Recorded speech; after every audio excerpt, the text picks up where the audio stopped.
ነባሩና ጥንታዊው የቅዱስ ዮሐንስ መጥምቅ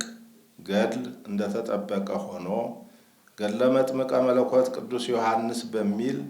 ያላግባብ በአንድ ግለሰብ ተዘጋጅቶ እየተሰራጨ ያለው መጽሐፍ በሊቃውንት ጉባኤ ተመርምሮ ያለበት ግድፈትና የስህተት ትምህርት በሙሉ የኢትዮጵያ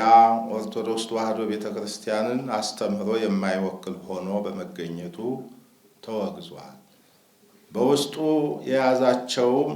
የተሳሳቱ ትምህርቶች በሙሉ ተቀባይነት ስለሌላቸው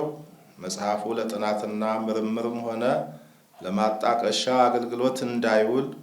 በስርጭት ላይ የዋለው መጽሐፍ እንዲታገድና በድጋሚም እንዳይታተም ለየአህጉረ ስብከቱ ሰርኩላር እንዲተላለፍ የአፈጻጸም ክትትል እንዲደረግና አጠቃላይ ሁኔታው